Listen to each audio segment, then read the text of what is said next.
Thank you. Thank you very much.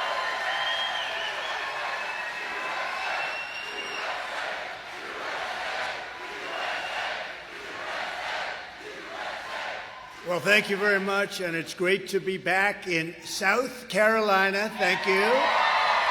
Home of the legendary First in the South primary. We kept it that way. You know that. We kept it that way. First in the South.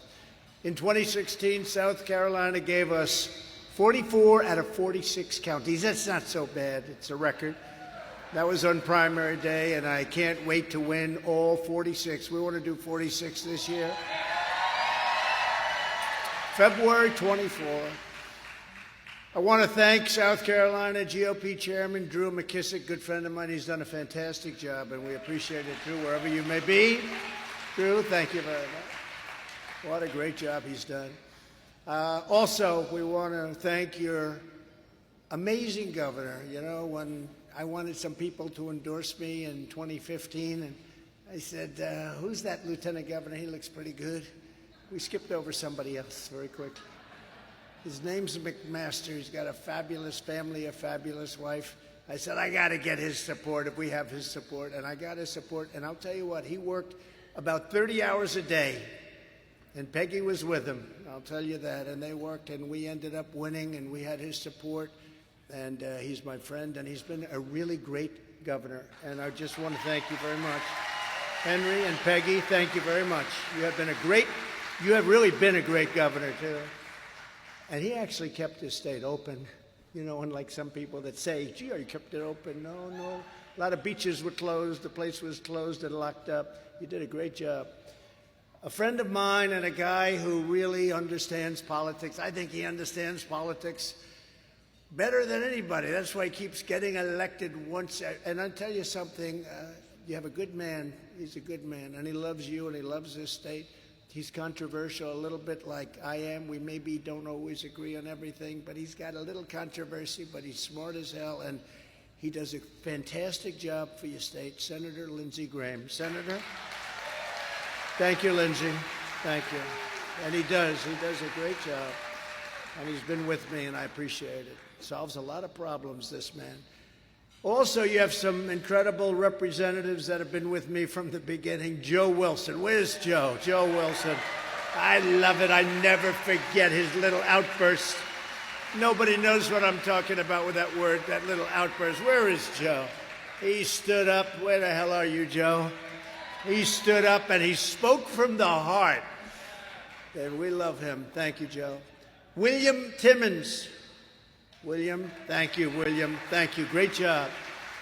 And somebody that came in on the fly, and he's Fry. Russell Fry. Where's Russell? He went in and he did a job. Thank you, Russell. And he really has, those two guys and that whole group that I mentioned, they're warriors. Every one of them is a warrior, all different, all very different people, different forms of fight. But they're all warriors. And another warrior is your Lieutenant Governor, Pamela Evett. Pamela, great job. And former Lieutenant Governor, terrific guy, Andre Bauer. Andre. Attorney General Alan Wilson. Secretary of State, Mark Hammond. Superintendent of Education, Ellen Weaver. Friend of mine, Treasurer Curtis Loftus. Curtis, thank you. And National Committeeman Glenn McCall, Committeewoman Cindy Costa. State Representatives Daniel Gibson, Heather Crawford, Cal Forrest Jr., and Ambassador Ed McMullen. He's been with me from the beginning, too. Last but not least, today I'm honored and really honored to receive the endorsement of the Speaker of the South Carolina House, a man that's respected by everybody, a great guy with a fabulous wife and family. Representatives, Merrill Smith, please. Where is Merrill, please? Great job. Thank you very much. You've done a great job. We appreciate it. Merrill Smith. Also, one of the most important issues of the campaign will be who can rescue our country from the burning wreckage of Bidenomics. You know what that stands for, right? Henceforth, it'll be defined as inflation, taxation, submission, and failure. Under my leadership, we built the greatest economy in the history of the world. We actually built the greatest economy in the history of the world, and you were a big beneficiary in South Carolina. In fact, we did it twice. And when I get back in the Oval Office, and I always say we because we're getting back. It's not me, it's we. But we will do it once again, and it'll be bigger and better and stronger than ever before with all of the things you're watching, and it's horrible. I looked at New York City last night with what's going on there. I look at Chicago. I look at all of these different places, all run by Democrats, by the way. Not Henry, all run by Democrats. Henry, you must go crazy when you see the incompetence and the stupidity, but all run by Democrats. But day one, the Biden economic bust will be replaced with the historic Trump economic boom. We're going to have a boom like beyond what we had, and we had the best ever recorded. Any numbers you see that are economically positive right now in the Biden administration are because they're running on the fumes of what we created years prior to their taking office. We created something that was so incredible, and they're running on fumes right now because what they've done is unbelievable and so bad and so foolish and so stupid. The contrast between our agenda's incredible success and Joe Biden's crushing economic failures could not have been more stark. Let's look at some of the facts comparing crooked Joe Biden, and he is crooked as hell. Boy, do you believe what's going on? Lindsay, what's going on with this guy? He's crooked. Now we have to do something about it. They do, we don't. We got to do something about it. I think it's up to $32 million so far they've caught, $32 million. And that's peanuts. That's what they've caught. And Jamie Comer and Jim Jordan have done an incredible job in their committees. They really have been finding out. And they're being blocked every way along the way, but they don't care. They're going, and they've got a lot more. And they tell me, and they tell everybody, you just watch them, they say there's much more to come, and it's really bad. Let's look at the facts comparing crooked Joe Biden and President Donald J. Trump. Under Biden, real incomes have gone down by $7,400 per family. Think of that. And under President Trump, yearly income went up on average $6,000. Nobody's ever come close to that number. During Biden's first 30 months in office, just 2.1 million new jobs were created. And by contrast, during my first 30 months in office, we created 4.9 million new jobs, a record, millions and millions more. Experts predicted, by the way, that we'd have a much lower number. We had a record number. Under Bidenomics, gas prices are again nearing $4 a gallon. Do you see what's happening? Your gas is going up, everybody. Your cars are going to have to get smaller. And then they're forcing into all electric. Does everybody like the idea of all electric and you can drive for 1 hour? So crazy. These people are crazy.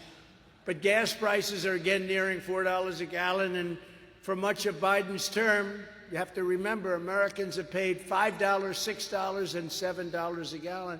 And you're coming up and you're coming back to those prices again.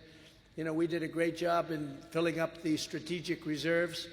And now he's just decimating. We have the lowest level, I think, ever recorded. And that's not meant to keep gasoline prices down for an election. That's meant for war, that's meant for military, that's meant for major emergency, and they use it just to try and keep it down, but they're almost out. It's almost down right to the bottom. Nobody's ever seen anything like it. And if you look at your energy costs and your gasoline prices, they're going up, and they're going up very fast, and inflation has reached the highest level in half century, and mortgage rates are now pushing a brutal 7%, and they are going much higher. Americans now have to pay $366,000 more in interest payments just to purchase a house. So you purchase a house, it's going to cost you almost $500,000 more in interest payments. When I was your president, the 30-year mortgage rate reached a record low of 2.65%. Doesn't that sound good? Doesn't that sound good? Inflation was less than 1.9%, and we had gasoline down to $1.87 a gallon. Under crooked Joe Biden, the radical Democrat communists have piled over $10,000 of job-killing regulatory costs onto the backs of every single American household. And they did this in less than 3 years. By contrast, under the Trump administration, we cut the cost of job-killing regulations by an amazing record number, $11,000 per household. You know, little things like your sink. You know, you buy a sink and no water comes out because they have regulators on the water. Even if you're in a state where water comes out of heaven all day long, doesn't make any difference. When you take a shower, I like to have, I have this gorgeous head of hair. When I take a shower, I want water to pour down on me. When you go into these new homes with showers, the water drips down slowly, slowly. You have suds, beautiful, nice, wonderful suds, a lot of money, Procter & Gamble, all that crap that they say is good. Probably cost them about 2 cents and they sell it for $10. But you can't, it takes you 10 minutes to wash your hair. You know what you do? You just stay in the shower about 10 times longer than you would have. It's the same. You probably use more water. I broke all that up. I opened it up. Your sinks, everything. They had dishwashers where the head of Whirlpool came to see me. They were in serious trouble in Ohio. And they said, we don't have any water. They don't let us use water. He holds up a little glass and he says the bottom of the glass is water. That's what we're allowed for washing machines and dishes. And I said, that's crazy. So I immediately broke it up. We opened it up, and people got the greatest washing machines and dishwashing machines and everything. And we opened up the showers. We opened up everything. And, you're talking about, for the most part, states that have so much water, they don't know what the hell to do with it.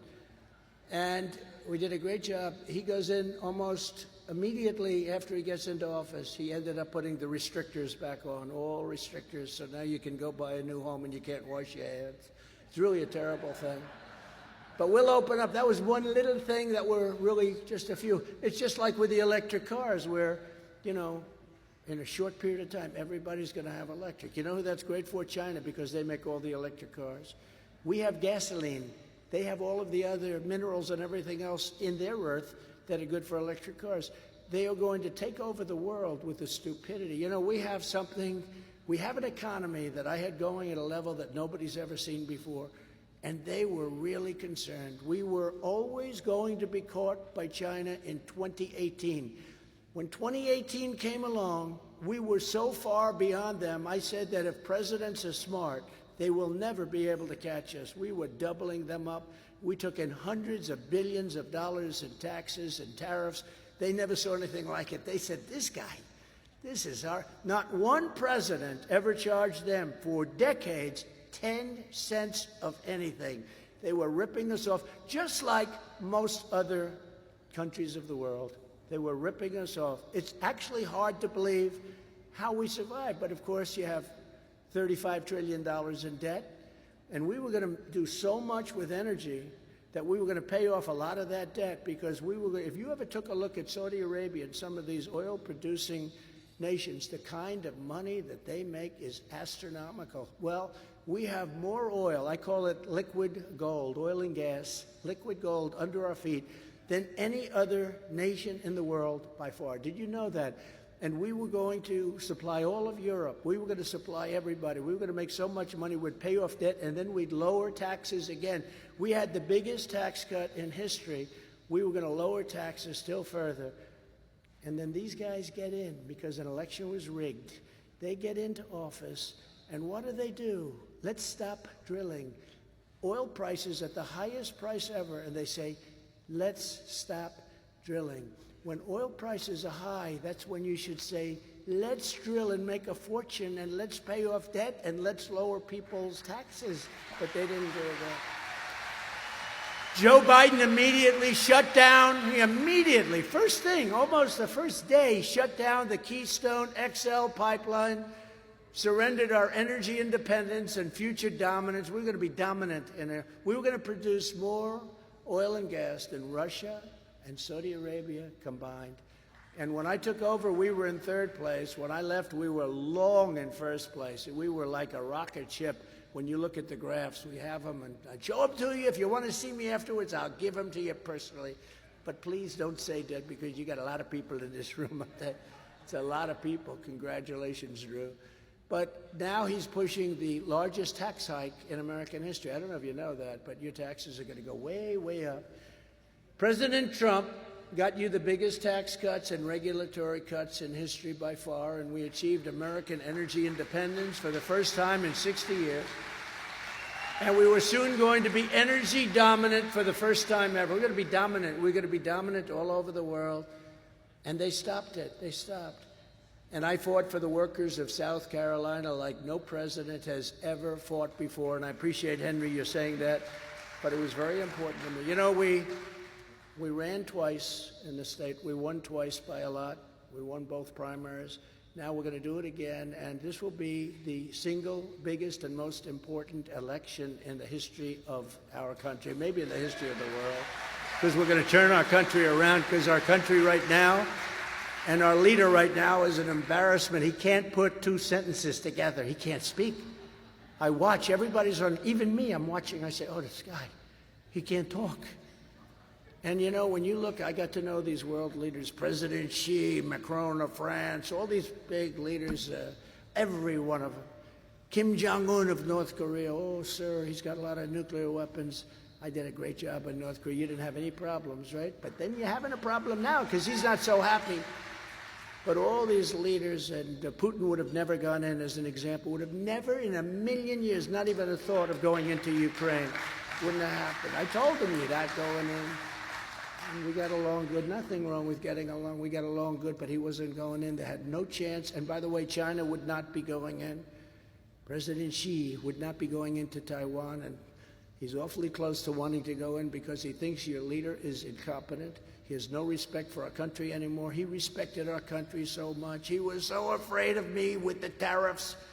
No more tariffs, please. No more tariffs. Please. Please, no more tariffs. Stop it. You know, when I first put the tariffs on, we took in hundreds of billions of dollars. I gave $28 billion to the farmers. But when I first put the tariffs on, China, very smart, by the way, sharp. Oh, the press hates when I say, you shouldn't say they're sharp. No, they got 1.4 billion people. They have a man that controls that very, very strongly. But when I say that, yes, he's an intelligent man, they say, President Trump said he's intelligent. Yeah, he's intelligent. He's so intelligent that he's been ripping off our country for years and years and years. And we had it done to a level, but they pretended the tariffs didn't matter. No, we don't care about tariffs. And I was shocked, you know, so I said, all right, if they don't care, let's raise it from 25% to 50%. We never had a tariff, you know. They tariff us. If we sell something into China, they tariff the hell out of us, right? So they say, no, we don't care about it. We don't care because they're smart, you know, just like the Democrats, what they go, misinformation, disinformation, that's what they are. They're a party of disinformation. We want to run against Trump. Well, if they did, they wouldn't have every DA in the nation. They wouldn't have all these people. If they wanted to run against Trump, they'd say, please, come on, step up to the plate. And by the way, virtually every poll, we're kicking Biden's ass. And that's the problem. That's the problem. And if I wasn't, we wouldn't be under investigation by deranged Jack Smith. He's a deranged human being. You take a look at that face, you say, that guy is a sick man. There's something wrong with him. Somebody said, why don't you be nice to him? I said, yeah, wouldn't matter. Wouldn't matter. This guy's a maniac. They gave me a maniac. They gave him the nicest man in the world. You know the boxers hoax, right? The boxers hoax. This guy's got 1,850 boxes, Lindsay. He's got boxes in Chinatown. He's got boxes in his garage by the Corvette, where the house is run by Hunter. I wonder what happened with those boxes. And he's got boxes at Penn all over the place. But all they care about is Trump. And you know what? I'm under the Presidential Records Act, which is a big deal. He's under nothing. He didn't have it because he was a vice president. The Presidential Records Act says I can do whatever I want. I did the right thing. No, it's just a hoax. These guys, what they're doing with this election interference, and the Senate has to step up and do something. The House is doing a lot of things.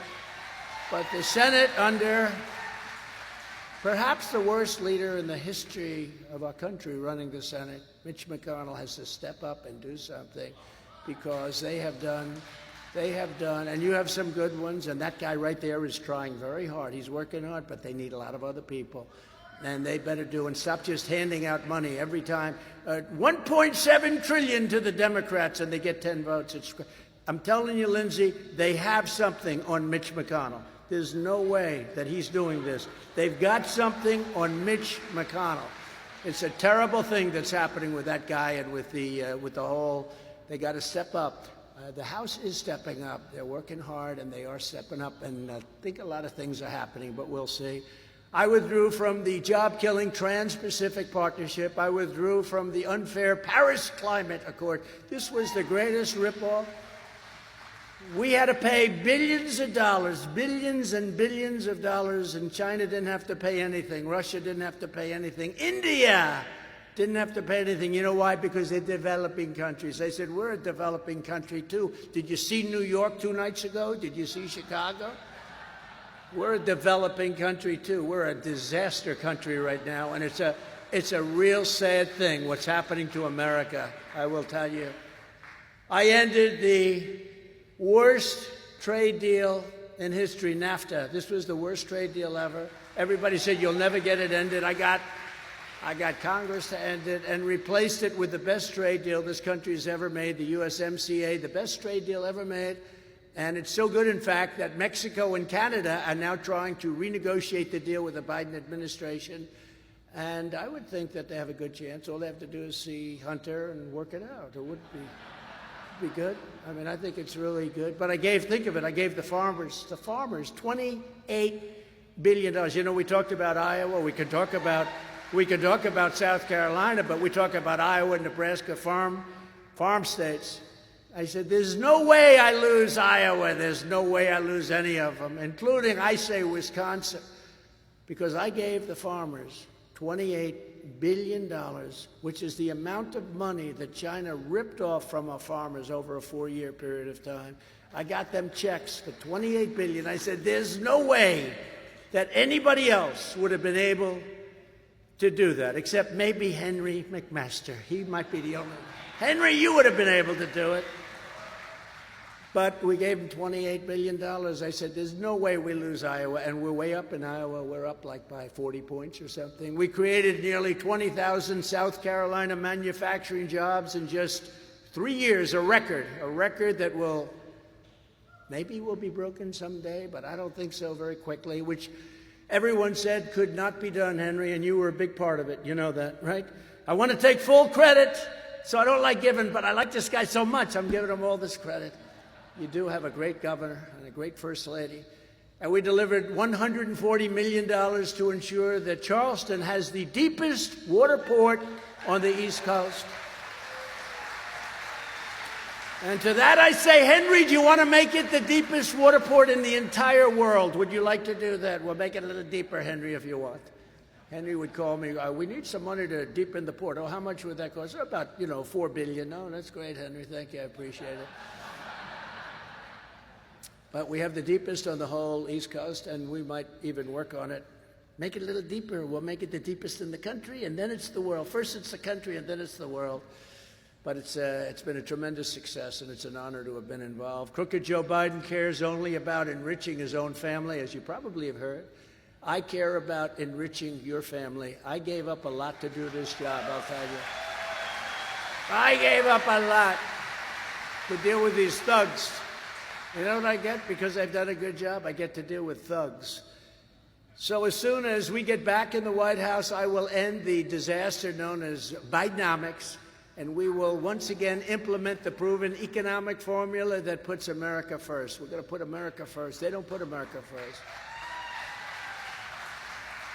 And very quickly, our economy will be great again, and our country will be absolutely, like I say, fairly quickly, like never before. We'll get it to a level that we had it up to, and we'll do things that nobody will believe. And, you know, one of the good things about not having, not a lot of good when you look at millions of people pouring into our country every day, totally unchecked, and all of the horrible things that are happening with inflation and everything.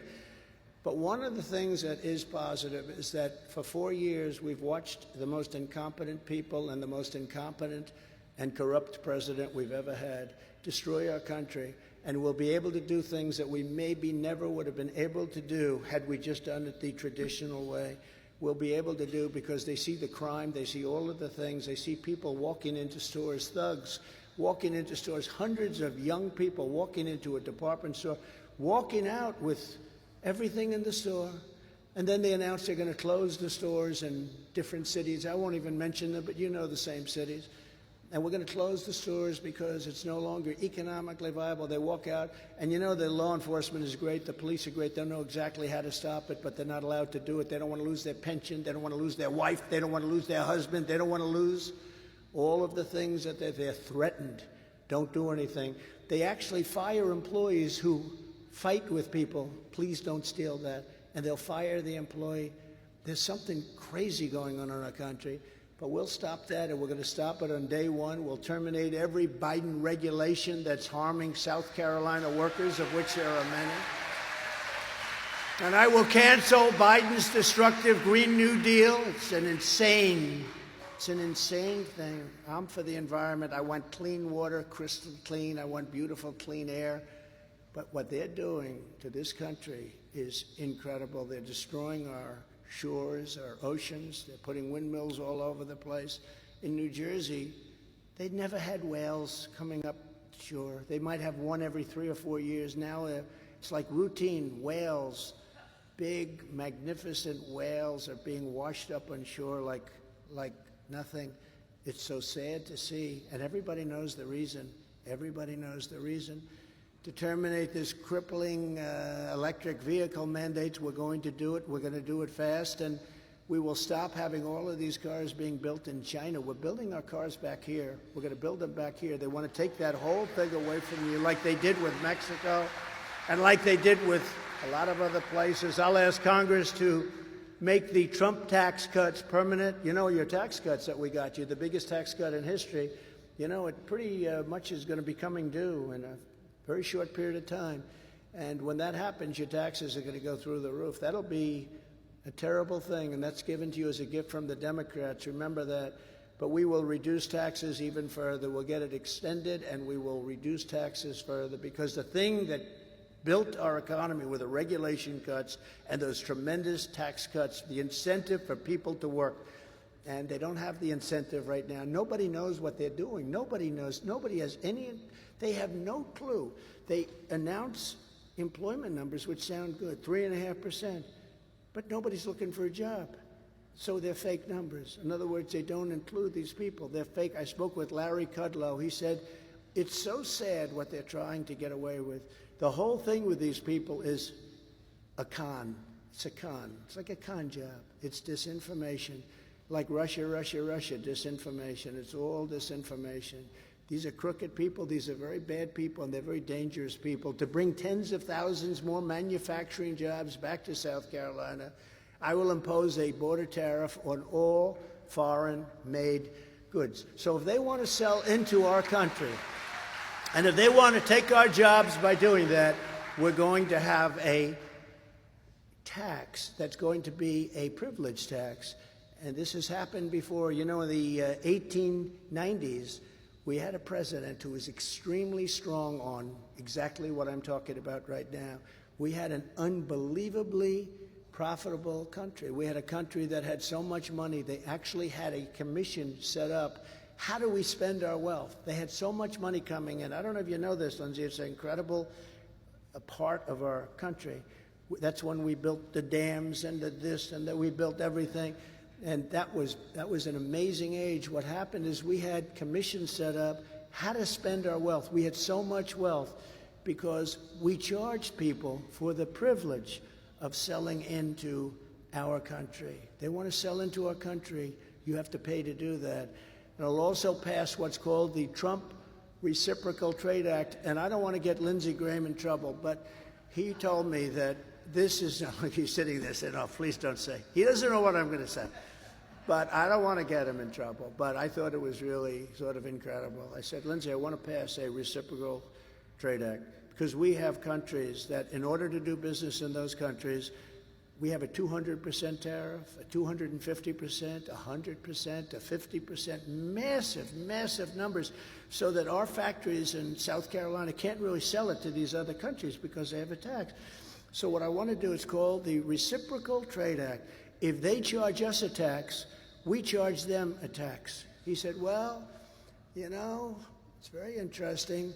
So you're saying that, because again, this is not, he's got some incredible strengths, but this is not something that he considers to be his strength. He said to me, so you're saying that if they charge us 100%, we charge them 100%? I said, that's right, Lindsey. He said, you got my vote, 100%. And he did. We had his vote. But we had other senators that were very stupid. I said to one who's no longer with us, happens to come from the state of Pennsylvania. I won't mention his name. But I'd say to him, Senator, let me ask you, China's charges us like 175% tariff on certain products. We charge nothing to them. They just dump it in this country. Do you think we could charge them 100% tariff? No, sir, that wouldn't be free trade. I said, oh, what about 75%? No. They're at 175%. We're at 75. What about 50%? What about 10%? No, sir, you can't do it. I said, he's either the dumbest son of a bitch I've ever seen, or there's something going on. There's something going on. We're going to do a Reciprocal Trade Act because the entire world rips off the United States of America. And by the way, one of two things, and Lindsey understands this, he understood it very quickly, and he did, I swear. Do you remember that conversation? He said, so you mean that's what they do? They do that, and we do this? It sounds good to me. You got my vote, right? But we don't have other people's votes, and you often wonder why, because it doesn't get any simpler. We're talking about solving this massive deficit problem, and one of two things would happen. Either they'd stop charging the tax, and then we would stop, or we'll take a hell of a lot of money into our coffers. So it's very simple. I don't know if you know, you've been watching Live Golf, and a lot of the golfers, I'm friends with a lot of the golfers, and I got a lot of credit for this, actually, which is unusual for the press. They'd call me, they'd say, sir, I was offered $185 million to leave the tour and go with Live. I said, take the money. But, sir, what about my legacy? I said, don't worry about your legacy. Take the money. Your legacy is going to be just fine.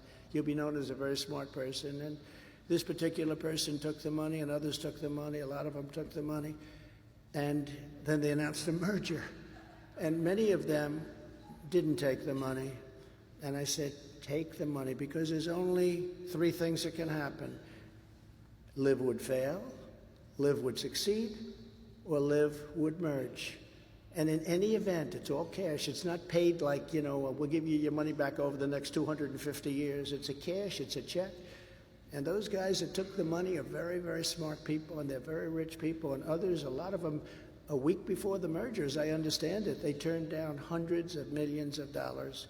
And then they hear, we're going to merge. They said, oh, man, did we just blow it? So a lot of this stuff is common sense. These border taxes, we're going to have to do it. Our country can become immediately rich, so rich like never before. And look back into the 1890s, look back into we were taking in money, and it's not so different. It's a long time ago, but that's when we ran our country smart. The problem is we have so many lobbyists and people that want China to do well, and they don't care about us, or they want other countries to do well, and they couldn't care less about us. One thing with me, I care about this country, and I care about you, and we're going to do it right. We're going to do it right. And we'll gain total independence from China, and we'll hold the Chinese Communist Party accountable for unleashing the horrible China virus upon the world. They're going to have to do something. They're going to have to do something. They'll do something. Like Mexico, they gave us 28,000 soldiers. Everybody said, oh, you didn't get money for the war. I said, yes, I did. No, you didn't get money for I said, no, we built the wall. We built almost 500 miles. We got money. What do you mean we didn't get money? They gave us 28,000 soldiers free of charge. 28,000! That's more than giving us a couple of bucks for a wall. They guarded our border for a long time, 28,000. And everybody thought when I asked for that it was ridiculous. I tell the story a lot where the very wonderful woman that from the State Department, but she never got anything. She was in charge of Mexico for like 25 years. She said, "Sir, you won't get that." I said, "Of course we'll get it. Why wouldn't we get it?" I said, "I want 28,000 soldiers to guard our border while we're building the wall. We're building the wall." And the people from Mexico, the meeting was set up. And I happen to like the president of Mexico a lot. He's a socialist, but you can't have everything. But I like him. I like him. But very different, but I like him. Great guy. But they said, no, we wouldn't give. Why would we give that? They were laughing at me. I said, "No, you're going to give it 100%. Why do you say that? You're going to give it." No, we're not going to give 28,000 soldiers free of charge. What? He looked at me like there's something wrong. I said, "No, you will give it. And also, we need a couple of other things, like you stay in Mexico. So these criminals coming in will now stay in Mexico. Congratulations, and stay in Mexico. Catch and release. We're going to release them, but we're going to release them in Mexico, not in our country. You know, right now we have catch and release where we release them because Biden broke up these unbelievable deals that took a lot of guile to make with Mexico. So he said, "We're not going to give you 28,000 soldiers, sir. We're not going to give you any soldiers." I said, "Yes, you are." So I said, "Come on over, let's talk. You're going to do it." So I explained it to him once more, and I had the State Department people sitting there, and they were sort of smiling because they knew I, wouldn't be able to win. I said, "Give us 28,000 soldiers." He said, "No." I said, "Here's what I'm doing on Monday morning. We're putting a tariff on every single car made in Mexico coming into the United States of 25%, and every single product made in Mexico that comes into the United States at 25% tariff. This is going to be 5 times more than the cost of these soldiers. So you have 10 minutes to let me know. You're going to give me the soldiers. You're going to get rid of catch and release. We're going to have catch and release is called in Mexico. And we're going to do all of these things, including our medical solution. You know all about that Biden ended. What this man is doing to the country, he's either the dumbest human being alive, and I think, honestly, I do believe it's run not by him, all of this stuff. How can you cheat on an election so well and be dumb? How can you do that? But he's surrounded by Marxist communists, and they're smart. But they're either evil or they don't know. But I really believe they hate our country because nobody can allow this to happen.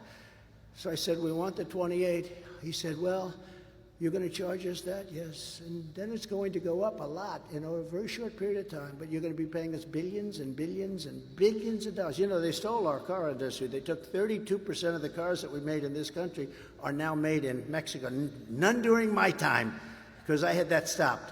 Any car company that wants to go to Mexico or another country, they had a lot of problems. They didn't do it. I had it stopped. But then you have a bad election, and a lot of bad things happen. So he comes back. I gave him 10 minutes. He came back in about 4. "Sir, it'd be such an honor, sir, to give you 28,000 soldiers. We want to give you 28,000 soldiers, sir. We can have them there immediately." And we got 28,000 soldiers for nothing for years. And we stopped drugs coming in, and we stopped human trafficking at a level. We had the safest border in the history of our country as we were building the wall. We built hundreds of miles of wall. And then we said, we completed that, and then we said, let's build another 200 miles because we saw areas where it was really bad. And we had that whole structure was built. All they had to do was install it. Would have taken 3 weeks, and they unfortunately took over. And they refused to put the wall up, and then they actually took the wall because Texas and Arizona wanted to put it up.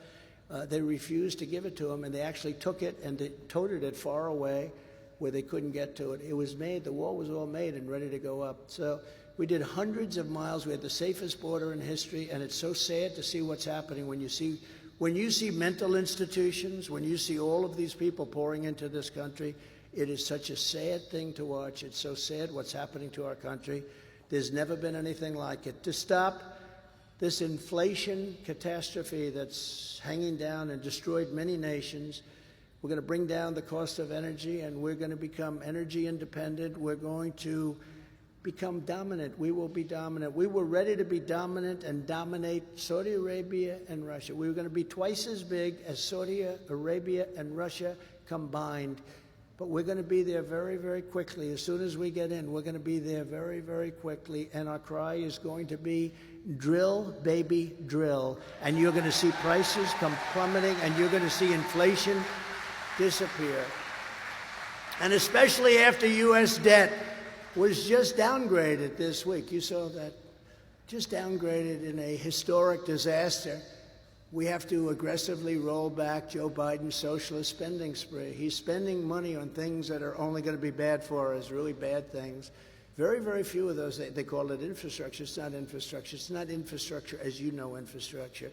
What they're doing is so bad. If we simply returned to the amount of government spending that we had under my leadership in 2018, we would right now have a balanced budget. Did anybody know that? You know, if we went back just a few years, we would have a balanced budget, and we were getting ready to have a balanced budget, and then we got hit with a thing called the China virus, and we had other things to focus on. That was a terrible time for this country. That was a terrible time for the world, and we did a hell of a job with it, too. What we did with that was incredible, with all of the things we had to do, because our country was totally unstocked. We had nothing. Nobody knew what it was. It was this horrible killing dust. But it came out of Wuhan. And I said right from the beginning, it comes out of that lab in Wuhan. And everybody said, he shouldn't say that. He's wrong. He's wrong. It turned out that I was right. With this goal in mind, I will fight to implement major spending reductions by restoring the president's historic impoundment power, which will enable us to cut massive amounts of waste and stupidity. Not good things, but waste and stupidity, and return billions of dollars into the U.S. Treasury. We used to have this, and now we don't. And unlike a guy named Ron DeSanctimonious, has anyone ever heard of him? Very disloyal guy. I got him into office, and then he said, yeah, I guess I'd run against him. Why not? Who voted to gut Medicare. Do you know that DeSantis, that's the abbreviated name, DeSantis wanted to gut Medicare and 3 times voted against Social Security, including raising the retirement age to 70. And one thing I found about politicians, when they have an initial idea and then they maybe go back, I don't even know what he does. I don't care. He's gotten so low in the polls, we don't watch him very much anymore. He's like crashed. He's crashing. In fact, he lost his big donors today. Did you see? We're not going to support him anymore. We don't like him. They're calling me now. You know, it's funny. I get calls. Hi, President Tai. I thought you were this. Oh, no. We love you. We think you're great. I said, oh, good. What are my poll numbers? I guess that's the reason. That's the only reason. And I'm getting all these calls from his donors. Hi, President. How you doing? How have you been? Let's have dinner. I said, why do you want to have dinner? We want to support you, sir. We think you're doing a great job. And that's only because he crashed. I mean, he's crashing like a dog. I've never seen anything like it, actually. But you need a personality to win. You got to remember, he came to me and he asked me for help. He was losing. He was at like 3% to a guy named Adam Putnam in Florida. And Adam Putnam, and we can tell the story because this is largely a political dinner because of Drew. I mean, you know, it's like, Drew, is it okay to tell this story? I think so. It's too late, Drew. I can't stop now. But what happened is he came to see me, and he said, I need your help. What do you need my help for? I didn't know him that well, but I saw him on television fighting impeachment hoax #1 and impeachment hoax #2, along with 200 other people. But he was one of the people, so I figured, and I didn't know Adam Putnam. He was the Secretary of Agriculture. And he came in and he said, I need your help. I said, let me tell you, Ron, you're so far behind that if we brought Abraham Lincoln and George Washington together back from the dead, there's not a damn thing they could do. No. He goes, no, sir, if you endorse me, I'm telling you, they really love you in Florida. If you endorse me, I'll win. And I thought about it, and then I said, what the hell? I didn't know the other guy. And I said, all right, let's do it. I wrote up a beautiful endorsement. I put it out. He became like a rocket ship. And within 24 hours, he was leading. Everybody knows this story is very true. He's actually acknowledged it. It's all over the place. Thank you very much. What you've done for my career, my family. He said, we will build a wall. He said, telling this kid, did you ever see that one? We are going to build a wall, like Mr. Trump said. So he ends up winning. Then I had to get him by this guy named Gillum. Gillum was the hottest politician in the Democrat Party other than Stacey Abrams, the two of them. They were the two hot politicians, Stacey Abrams and this guy. And he was running, and Ron didn't think he could beat him. He calls me, could you do a rally? Then he calls me, could you do a second rally and a third rally? We did, I think, 3 rallies, and massive crowds. And I said, Ron, you're going to win. Anyway, he wins. 4 years later, they say, will you run against the president? And he goes, I have no comment on that. I said, did that guy say he has no comment? That means he's running. That son of a bitch, he's going to run against me. So that's a little political story, and I started hitting him very hard very early. I hit him so hard, I don't think he knows what the hell happened, actually. He's still trying to figure out. Today he was in New Hampshire. He's campaigning. He had a big thing. They were advertising it for 2 weeks. 7 people showed up, 7 people. So he doesn't know what the hell hit him. He got hit by a very, very big hammer. But, you know, you got to do that. And then my people would tell me, sir, don't hit him that hard. He's a Republican. I said, I don't give a damn if he's a Republican. So it's one of those things. But he's dying a pretty quick death. He should stop. You know, he could have had 28. I think he could have probably been in pretty good shape. Although, you know, you still have to campaign. It's not easy. This is not an easy business. People come out, they think they're going to have 28. But then they got to run against guys like Lindsey Graham and McMaster and some of the people. It's not easy. But he was in good shape to do. But I think I don't think he's going to be electable anywhere. And that's okay with me. But I will always protect, unlike the sanctimonious, I will always protect Medicare and I will always protect Social Security. But remember, when they go against Social Security and then they say, oh, I love Social Security, they always end up going back to those things and doing what their original instinct is. I've seen it over the years hundreds and hundreds of times. We need people with courage, not a former South Carolina governor who's afraid to show up at this beautiful event. You got to show up at these events, Nikki. Oh, did I say that? All I know is somebody else had Nikki and I had Henry and I had Peggy. And they went out and they didn't stop and we won and we won. I'll never forget that night. That was a great night, Henry. Right? I said, I wanted Nikki. I helped her a lot over the years. I wanted Nikki, and she went with somebody else. I said, but I got lucky because I got Henry, and I'll take Henry anytime. We did a great job. That was some campaign, right, Henry? And we did better the second time, actually. We did better. Actually, we got many millions of more votes the second time. You know that. Our opponents know that no one can beat us on the economy. This is going to be largely about the economy, but it's also going to be about the border. Nobody can have a border like that. You see what's happening in our cities. Nobody can have a border like that. I really think, you know, everyone tells me, it's about the economy, sir. But, you know, I won on the border in 2016. The border was a big deal in 2016 because it was a disaster, nothing like it is now. But then guys like Tom Homan, I got them involved, and Brandon Judd, Border Patrol, the ICE people. These are incredible people. They want to see something good happen for our country. But I got them involved. We had the greatest border. But I did such a good job when I ran in the first time with the border that with 2020, it no longer became an issue. It wasn't an issue. The border had nobody ever mentioned border. So sometimes you can do such a good job that it hurts you politically. I said, does anybody want to talk about the border? Sir, that's down to the last thing that anybody, because I stopped human trafficking largely. Brought drugs down to the lowest level they've been in 37 years. I had a deal worked out with President Xi. He was going to give the death penalty to people that had anything to do with sending drugs in through Mexico, and you know the particular drug, which is the worst, which happens to be made.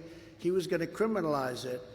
But when I was out, he was happy because he didn't have to do any of that. He didn't have to do any of that. They were going to criminalize it, and they were going to make it so painful that it would have stopped. We were doing a hell of a job, and we did so good, though, that we did such a great job that it no longer became a subject. It was never a debate subject. Nobody ever mentioned the border. And these clowns got in, and right from the beginning, they opened up the country. They welcomed everybody, and as soon as they welcomed, everybody came in. Now they want to give them free education, free hospital. In the meantime, we don't take care of our veterans, okay? Our veterans are laying out all over the streets. It's a horrible thing they've done to our country. So, sort of in closing, when they asked who's the best to improve the economy, it's Trump just came in, big poll. Trump just came in at #1 by a lot, 54%. DeSanctimonious was at 18%. That was in Iowa. In New Hampshire, it's 55-11. And in South Carolina, it's 60-12. That's pretty good. And in Nevada, it's 65-10, 65% to 10%, and all the rest are in very low single digits. In the most recent Rasmussen poll, just came out, we're up by 44 points. We're way, way up, and DeSantis is falling into the single digits, we think, probably very soon. And even last week's New York Times poll, I mean, the New York Times does me no favors, that I can tell you. We're up by 37 points, which is amazing, and DeSantis has fallen very dramatically. I think he's gonzo, but, you know, I say you're never gone until you're gone, right? As Yogi would say, it ain't over till it's over, right? But I think they've fallen very dramatically. A lot of the candidates have fallen very dramatically. They're at a level that I would think can't come back, I would think. And we're dominating Biden in the general election, very importantly. The Harvard-Harris poll has us up by 5 points, and they have us up 18 points among independents. You know, they keep saying, well, will Trump get the independents? We're up 18 points with the independent. And the new and very big poll, the premise poll, we're beating Biden by a lot, and DeSantis is losing to Biden by a lot. So a lot of incredible numbers are coming along. We have a primary season with Crooked Joe Biden as a weaponized and horrible, horrible law enforcement group that are just, it's sick what's going on. Have you ever seen anything like what's going on? I mean, I never heard the word indictment. Then all of a sudden, over a period of a couple of weeks, you get 4 indictments. They do this to try and win an election. Nobody ever thought it was possible. It's done in third world countries. It's not done in this country. And as Henry said, those indictments aren't worth the paper they're written on. They're not worth, they took away free speech. I mean, in one case, you have the Presidential Records Act. I'm allowed to do whatever. You got to read it. I read it to people. As soon as you read it, they say, oh, I have no idea. They didn't know that. But in the other case, it's free speech. This means that we cannot ever criticize or look after election. Once that happens, you have tyranny. We can't look at elections. We cannot criticize. Well, Hillary Clinton criticized, and all of these, Stacey Abrams still hasn't conceded. I mean, all of these people criticize. I mean, you would have half of Congress right now in jail. It's the craziest thing I've ever seen. He is criticizing the election. And let me tell you, there's a lot to criticize, which you'll find out over the coming weeks. Isn't it terrible that a political opponent, though, can haphazardly charge you with a fake crime in the middle of your campaign in order to interfere with your time, your money, your message, and there is nothing you can do in theory to stop this travesty of justice? Isn't that a shame? You have a campaign, you're doing well, and think of it, they had 2.5 years to file this thing. 2.5 years, more than that. But they had 2.5 years long before the campaign started. They could have filed this 2.5, almost 3 years ago. But it's another Russia hoax. And it shouldn't be allowed to happen. The fake charges put forth by the Biden sham, we call it a sham indictment. And the man that's doing it, I really believe he's mentally ill. But these are outrageous, and it is an outrageous criminalization of political speech. They're trying to make it illegal to question the results of an election. By the way, you have to see the pundits, even pundits that hate me with a passion, very liberal, very far left, they're saying, you can't do that. You're not going to have anything left. But only a party that cheats at elections would make it illegal to question those elections. That's the only ones that would really make it difficult. If you can't challenge a rigged election, think of it. We're not looking to do it. We want... they don't go after the people that rigged the election. They go after the people that want to find out what the hell happened. It's a disgrace. They should be going after the people that rigged it. But you don't have strong borders and you don't have good elections. You really don't have a country. So they rigged the presidential election of 2020. And we're not going to allow them to rig the presidential election of 2024 because our country's not going to survive. Joe Biden is the most incompetent and corrupt president in United States history. The Biden crime family was taking in money from China, Ukraine, Russia, and many, many other countries. And now, whenever more Biden corruption is exposed, his henchmen charge me with crimes. Every time we are going to have a meeting, they announce Jim Jordan, Jamie Comer, we're going to have a meeting tomorrow with Archer. We're going to have a meeting tomorrow. And they end up indicting me that same time because I get a lot of publicity. So this way nobody knows what's going on. It's called a cover-up. Every time the radical left Democrats do this and the Marxist, communist, fascist indict me, I consider it a great badge of honor because I'm being indicted for you. I am being indicted for you. I don't like that deal so much, by the way. I don't like that deal, but that's okay. No, I'm being indicted for you. I'm being indicted because of what we've done, and I'm being indicted because they're afraid of all of us, because we have a movement that's never been seen in the history of our country. Make America Great Again, MAGA. It's never been seen. There's never been anything like this. And never forget, our enemies want to stop us because we are the only ones who can stop them. We're the only ones. And this is why this election is so important. They want to take away my freedom because I will never let them take away your freedom. I'll never let that happen. They want to silence me because I will never let them silence you. And in the end, they're not after me, they're after you. I'm just standing in their way, and I will never stop standing in their way. You're going to be protected. I promise you this.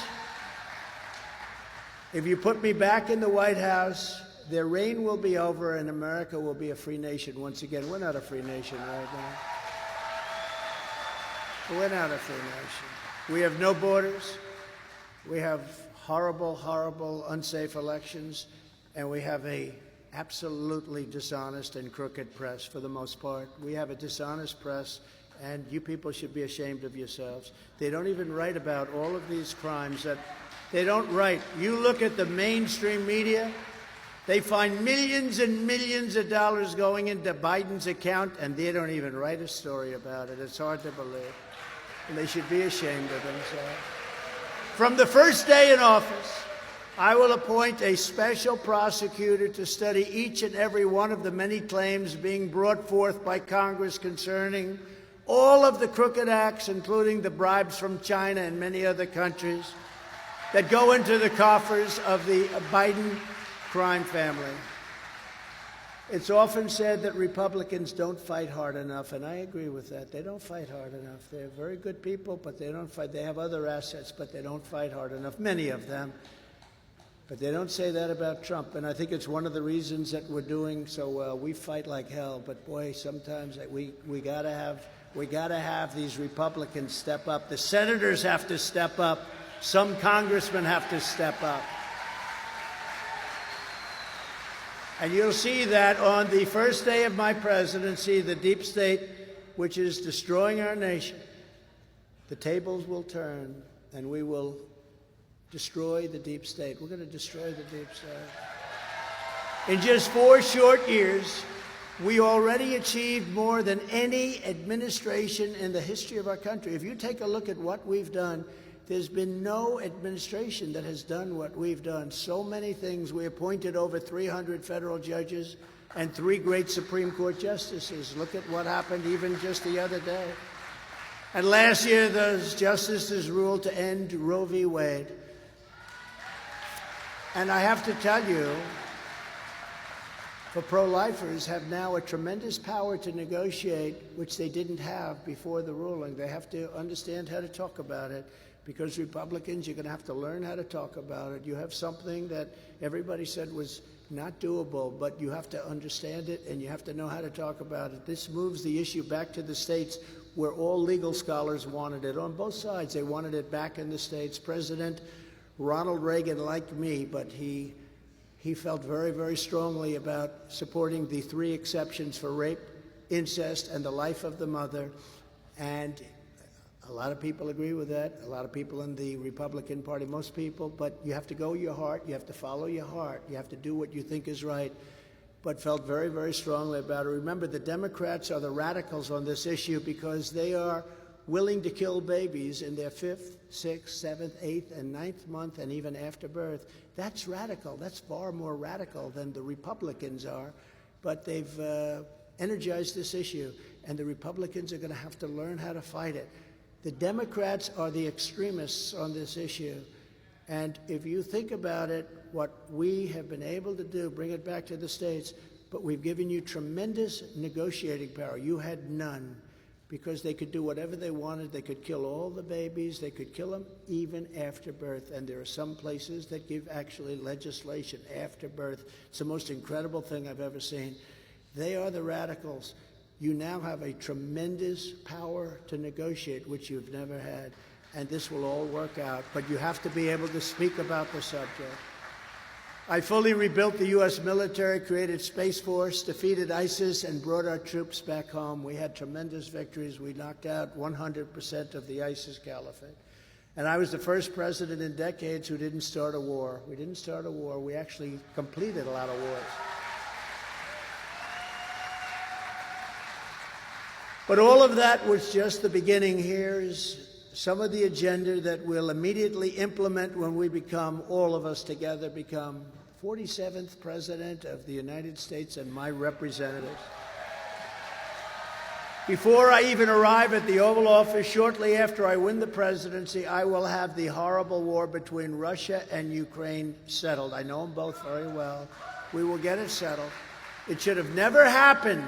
It should have never happened. All the tens of thousands, hundreds of thousands of dead people. The number of people dead is far greater than what you're hearing, but we will get it settled immediately, and fairly settled, not for one side or the other. We'll get it fairly settled. And I'm the only candidate who can make this promise to you, and this is a very big promise because I think we're in very big trouble. I will prevent World War III. I will prevent World War III. It's very important because the weaponry today is so powerful, nuclear weapons and other things, but the weaponry today, this isn't two army tanks, Second World War, First World War, going back and forth shooting. The weaponry is so powerful today that it's an obliteration of the world. I will make sure it doesn't happen, and I do believe I'm the only one that's going to be able to do that. I will totally obliterate the deep state, and I will fire the corrupt bureaucrats who have weaponized our justice system, our once beautiful justice system that's now totally corrupt. I will immediately terminate every open borders policy of the Biden administration. And following the Eisenhower, Dwight Eisenhower, he was very tough on the border. Nobody knows that, but he was very, very tough on the border. But following that model, the Eisenhower model, we will use all necessary state, local, federal, and military resources to carry out the largest domestic deportation operation in American history.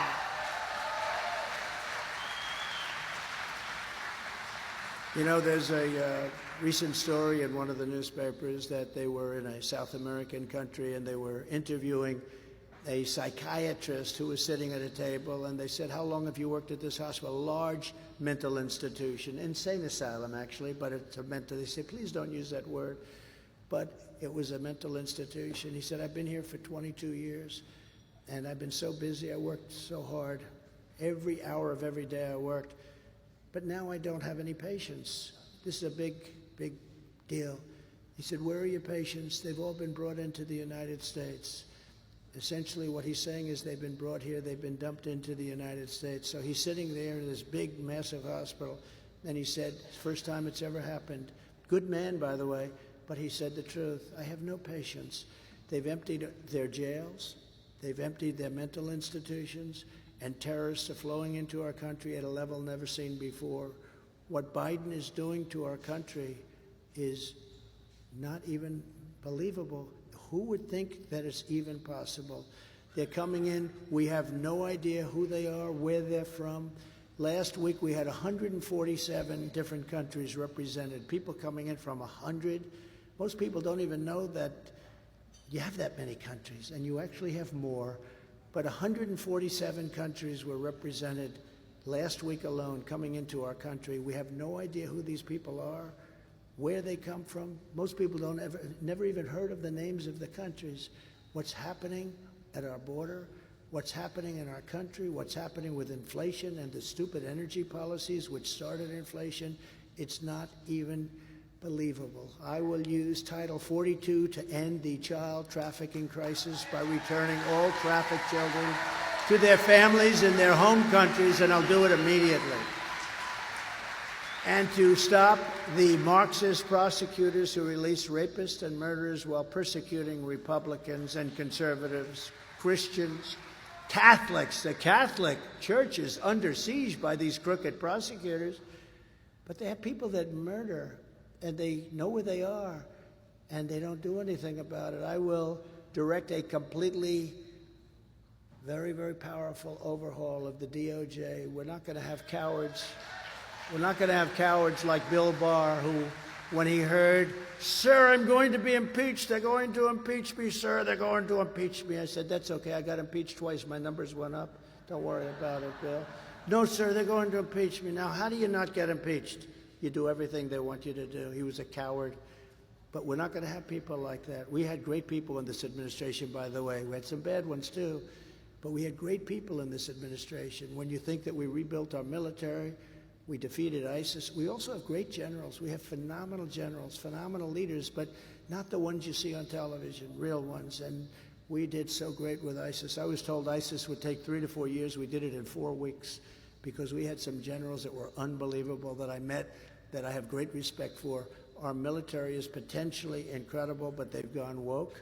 The military hasn't. They want them to go. These sick people want them to go woke, and we don't let that happen. But to investigate every radical DA and AG, and they all coordinate, you know, the Democrats, they all coordinate with the DOJ. But we're going to investigate every single one in America for their illegal, racist, and reverse enforcement of the law.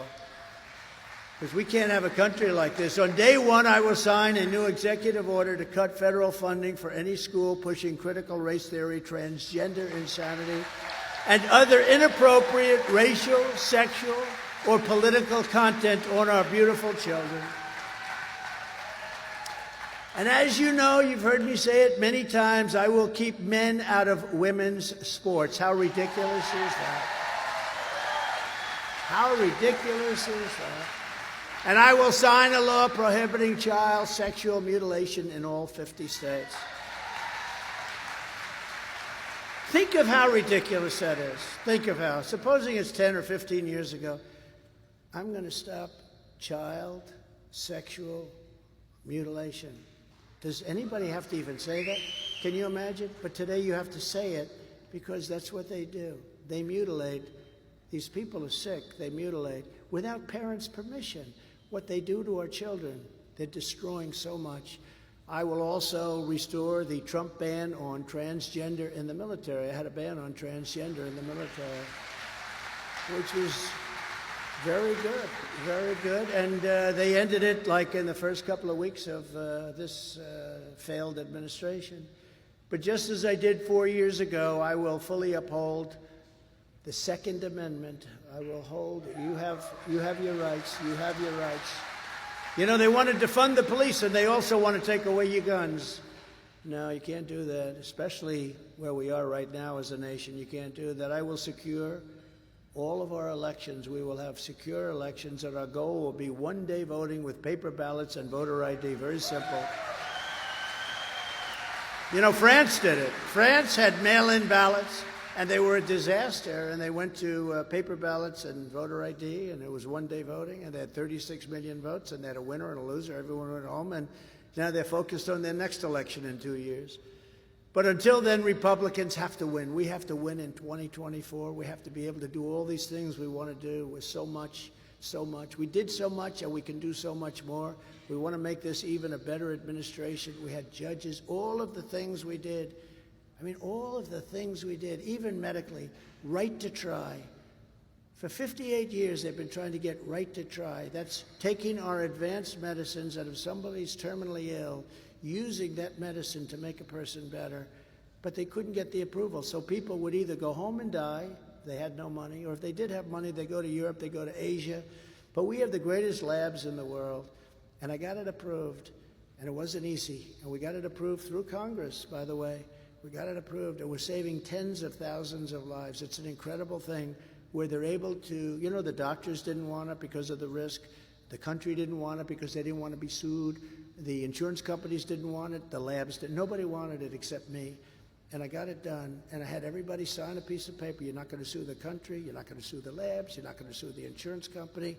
They're terminally ill people. And many of those terminally ill people are now living and very happily. It's an incredible success. Nobody talks about it, but I'm very proud of it. Right to try. And I hope nobody in this room needs it, okay? I hope nobody needs it, but it's an incredible thing we did. And we can use these space age, these incredible things that are coming out that won't be approved by the FDA maybe for 5, 6, 7 years. I got it from 12 years down to 5 or 6, and we can do even better. but it takes a long time to get it approved. For a lot of good reasons, it takes a long time. We cut it in half.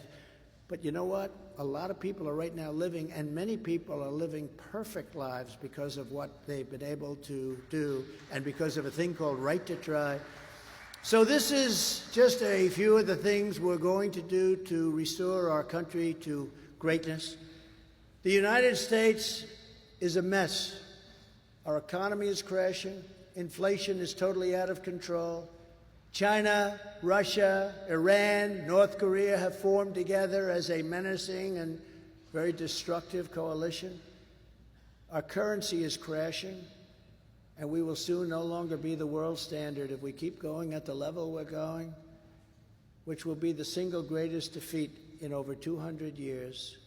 If we lose our currency and if we lose our standard, it won't happen with me. I won't let it happen. It won't even come close. It's not even a chance. Just like Russia would have never invaded Ukraine and China would never have even thought about raiding Taiwan, and we would have had a much different outcome in Afghanistan. You know, I got the troops down to a very low number. We were going to keep Bagram, by the way. Keeping the big Air Force base was so important, and you're right.